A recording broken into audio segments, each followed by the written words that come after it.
Welcome back to Echo Explorers channel. Today, today's deep dive is taking us to the mountains of Ethiopia, Oh, wow. specifically the Mekelle region.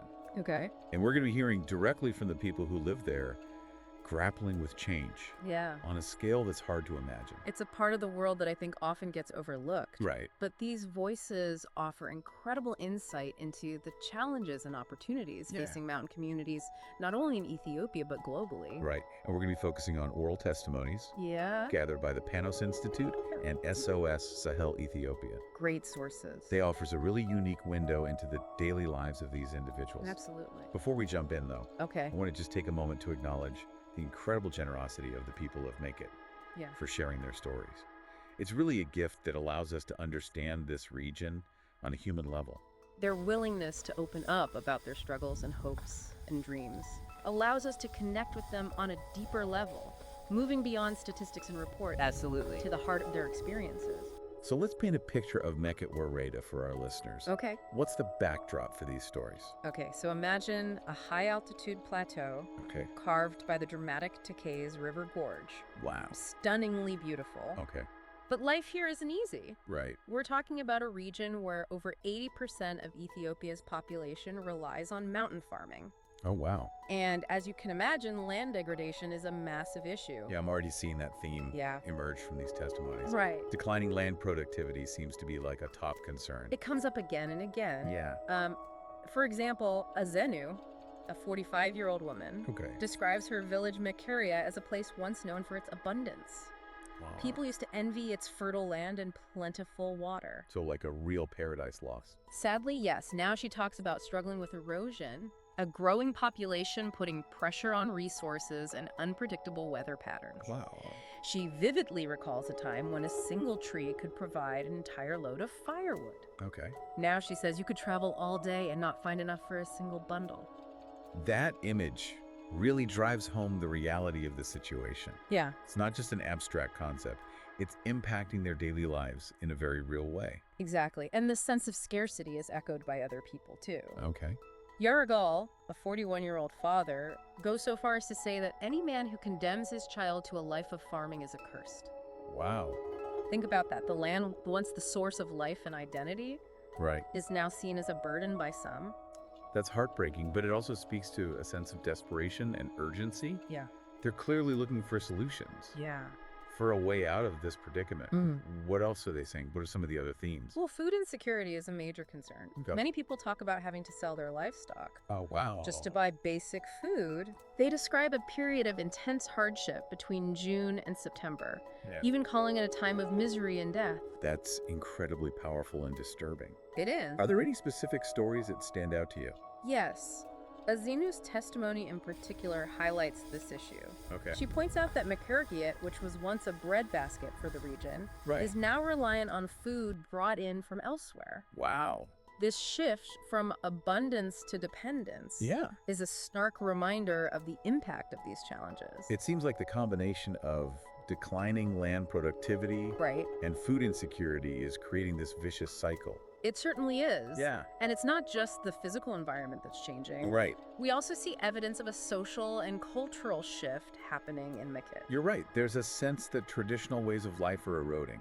For instance, people talk about the fading tradition of caring for the elderly and disabled. Okay. This custom, once a cornerstone of their community, is Yeah. becoming increasingly difficult to maintain as people struggle to survive themselves. Of course. They simply don't have the means to support those in need. So it's like the very fabric of their society is being strained under the weight of these challenges. Precisely. But amidst all this hardship, Okay. there are glimmers of hope. Okay. Education in particular emerges as a beacon of possibility. Well, that's interesting. Can you elaborate on that? Yes. Multiple people express a deep belief in education as the key to a brighter future. Okay. They see it as a way for their children to escape the cycle of poverty Right. and create better lives for themselves. I can see how education would offer a path away from the struggles of subsistence farming. Exactly. Yeah. For example, Yaragal, who we mentioned earlier, Oh. sends his children to school precisely because he knows the land can no longer support them all. Right. He's placing his faith in education as a way for them to have more options, Yeah. a future beyond the hardships he's experiencing. It's a powerful testament to the human desire for progress, even in the face of adversity. Are there any other signs of hope that you've come across? Yes, people speak with cautious optimism about the development efforts being undertaken in the region. Tell me more about that. Okay. What kind of initiatives are taking place? Well, SOS Sahel is doing some impressive work. Okay. They're focusing on afforestation, Okay. which is essentially planting trees to combat deforestation and erosion. Right. They're also providing training in improved farming practices Okay. and introducing modern methods like fertilizers. That sounds promising. It does. Are people responding positively to these efforts? Yes, there's a definite sense of hope Good. surrounding these initiatives. Okay. People are clinging to them as a potential way out of poverty. Do you have any specific examples? Yes. Millet, a 37-year-old man, Okay. talks about how modern methods like fertilizers Yeah. are finally being used effectively. Oh. He's beginning to see positive changes. That's encouraging. Yeah. It sounds like there's a real hunger for knowledge Mm, and a willingness to embrace new approaches. definitely. Are there any other positive developments you've noticed? Yes, there is a growing recognition of women's improved status in Meket Warida. That's certainly a positive development. It is. Are there any specific testimonies that speak to this shift? Zood, a 38-year-old woman, Okay. highlights this change. Right. She contrasts the present with the past, Okay. noting that women are no longer confined to the kitchen. Right. However, she also points out a potential downside to this progress. Interesting. What is it? She observes that while women have more freedom, Okay. they also face tougher choices and heavier burdens due to the ongoing economic strain. So progress, even when positive, can bring about new complexities and challenges. Right. It's rarely a simple equation. That's a key insight, Yeah. and one that we'll explore further as we delve deeper into these testimonies. I'm really curious to unpack these complexities. Yeah. It seems like the people of Meket are navigating a delicate balance between tradition and modernity, between hope and hardship. You hit the nail on the head, and that tension, that push and pull, Wow. is where things get really fascinating. I'm ready to dive deeper. Yeah. Let's move on to the next part of our deep dive Okay. and explore some of these cultural shifts in greater detail. Sounds good. You know these stories from Meket Wareda. Yeah? They're not just isolated incidents. They're Right. actually data points in a much larger global narrative of change happening in mountain communities all around the world. I'm starting to see those connections. How does Meket fit into that bigger picture? Think about it: land degradation, food insecurity, the erosion of traditional ways of life. These aren't unique to Ethiopia. Right. They're playing out in mountain communities across the globe, often driven by forces far beyond their control. Like what kind of forces are we talking about? Well, climate change is a major factor. The Yeah. testimonies mention things like erratic rainfall, crop failures, the disappearance of once abundant plant life. Yeah. These are the very real impacts of a warming planet, and sadly, mountain communities are often hit the hardest. Yeah, it's a sobering reminder that environmental issues aren't just abstract concepts. Right. They have a direct, tangible impact on people's lives, their livelihoods, their very survival. Absolutely. It underscores the urgency of addressing climate change on a global scale, Yeah. but it also raises important questions about local adaptation. Right. How are people responding to these challenges on the ground? That's a great point. It can't all be doom and gloom. Yeah. What are some of the ways people in Meket are adapting to this changing environment? Well, they're certainly not just sitting back passively. Right. They're experimenting with new crops, trying out modern farming techniques, Okay. looking to education as a way to diversify their livelihoods. Mm-hmm. All in an effort to build more resilient futures. The question is, can these adaptations keep pace with the accelerating rate of change? That's the million bird question, isn't it? And I imagine that uncertainty brings with it a lot of anxiety. Yes, and we hear that reflected in the testimonies. There's a deep-seated fear of being left behind as the world moves on, of becoming even more marginalized. So they're caught in this push and pull between tradition and modernity, Yeah. between holding on to what they know and embracing the unknown. Right. What does that look like in their daily lives? Well, it plays out in some really fascinating ways. Let's talk about the role of superstition, for example. Okay. I remember that being mentioned, there was something about blacksmiths. Yes, Hamza, a 28-year-old blacksmith, Okay. talks about the prejudice his profession still faces. Right. Some people in his community believe that blacksmiths have the evil eye, Wow. that they can cause harm through their craft. So you have these skilled artisans who are essential to the community, Right. making the tools that farmers need to survive, Yeah, but they're also feared and ostracized. exactly. It's a striking example of how a tradition, even in the face of modernization, can persist. Yeah. It speaks to the enduring power of cultural beliefs Right. and raises questions about how to bridge that gap between traditional views and the realities of a changing world. How do you reconcile those sometimes conflicting forces? It's a tough challenge for sure, but are there any signs of progress in that area? Anyway, they're navigating this tension between tradition and modernity. Well, remember how many of the testimonies highlighted education as a path forward. Right. It's not just about acquiring skills, it's also about expanding perspectives, challenging assumptions, promoting understanding and tolerance. So education could be a key to bridging that gap. Exactly. It's about equipping people with the tools to navigate a complex world. Right. And that brings us to another critical theme that runs through these testimonies, Okay. the role of the outside world. Right. We talked about the Chinese road earlier. Yeah. A powerful symbol of connection, but also a source of anxiety for some.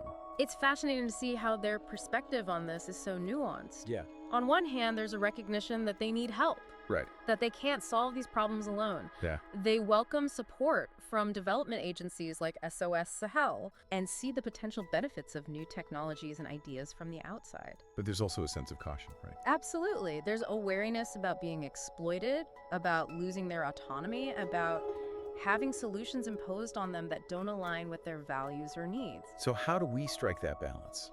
How can we as outsiders engage with these communities in a way that's truly helpful and respectful? It's a critical question, and frankly, one that deserves careful consideration. Yeah. The testimonies challenge us to be more mindful of how we engage with these communities. Right. How do we offer support without imposing our own agendas?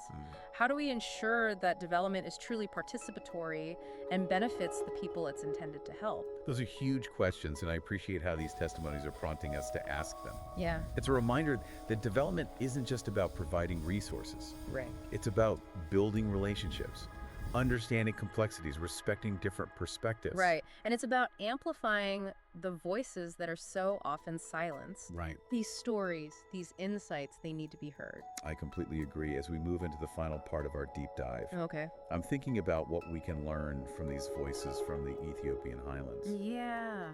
How can we apply those lessons to our own lives, our own communities, to our own understanding of the world? That's a powerful question, and one that deserves careful consideration. So we've spent this episode journeying deep into the Ethiopian highlands, hearing the stories of the people of Meket Warada. Yeah. What a powerful experience it's been. It really has these testimonies, these lives. They paint such a vivid picture of resilience in the face of extraordinary challenges. Right.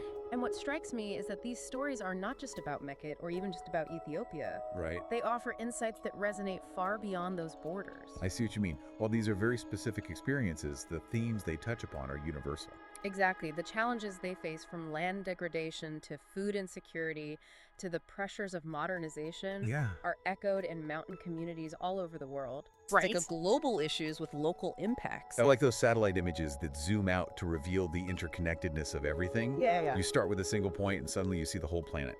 That's a great analogy, and it gets to the heart of what we're trying to do here on Echo Explorers channel. Right. We want to connect those dots to show how individual lives and experiences are intertwined with larger systems and forces. So as we wrap up this deep dive, what are some of the key takeaways for our listeners? Okay. What can we learn from the people of Meket Warada? Well, one thing that really stood out to me was the emphasis on education. Yeah.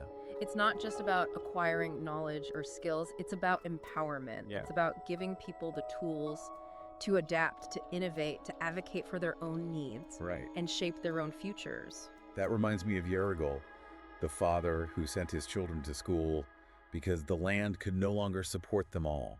Yeah.